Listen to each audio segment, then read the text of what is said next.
Hello guys, today what we're going to do is replace the ICP sensor on a 1997 Ford f250, and this will be the same way for most old body style f250s. Your ICP sensor is right here, and the one I have also has the pigtail, but the pigtail has already been replaced before.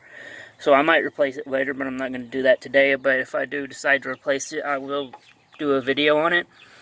Now, the ICP and ICP sensor does not stand for Insane Clown Posse. It does, in fact, stand for Ignition Control Pressure. So just pointing that out. So here is the new sensor, just like the old one. Now, this sensor has been replaced on my truck before. So it will be different for if it's the original ICP sensor. This particular sensor right here is going to be a 1 1/16 ratchet, or ratchet socket with a 1/2 inch ratchet.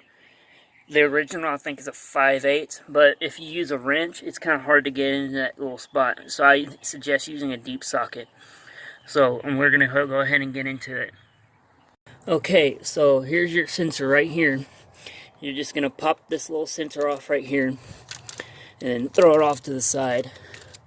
And then you'll use your 1 1/16 socket to your deep socket. It has to be a deep socket to get over here. And I've already got it loosened, so we won't have to worry about using that. But what I had to do, since it's been on here for a while, is I had to use a breaker bar to get this off. Now here's the old sensor, and the way you can tell that these things are going bad is if you look in this part right here that the sensor goes into, you'll have some oil puddle up inside there.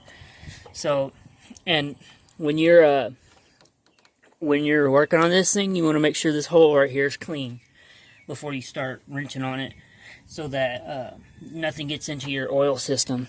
And then you just take the new one and screw it back in. And that's that. And then you take your socket and you just tighten it back up.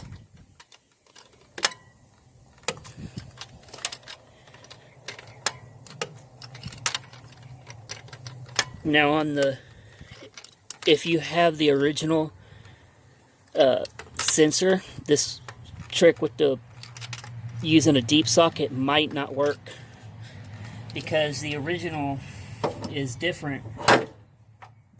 The original, if you look at it, this whole body of this sensor is a 1/16, and the original will have the 5/8, and then there'll be a thing on top of it, so you can't get in there with a socket, so you'll have to use a wrench. And in this tight spot, it's hard to get a wrench down in there. So that the original might not work with that trick, but if you have one already that's been replaced and you have to put a new one in, then that trick will work. And then we have, it came with this, most of them will. It's the pigtail that goes on there. It goes right here where these are. These look fairly new, so I'm not going to mess with it right this second. I'm going to keep it in my glove box for now, and I might replace them later. I'm not sure what I'm going to do yet, but then you just take the sensor and plug it back in, and then you should be good to go. You start the truck up, it should be all good.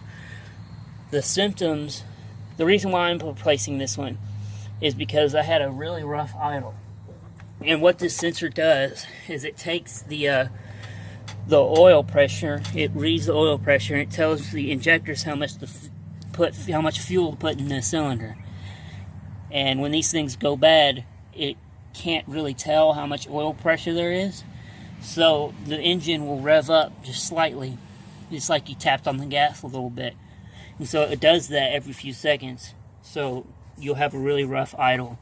And that's what my problem was. And then if you look right here where the sensor plugs in, you'll have some oil in there sometimes, or it'll just be leaking oil at the bottom of the sensor.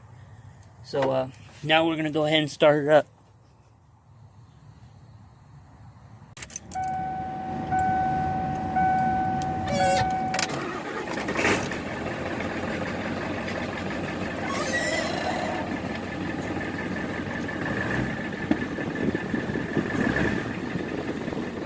It sounds much better, easier starting, and the idle isn't rough anymore.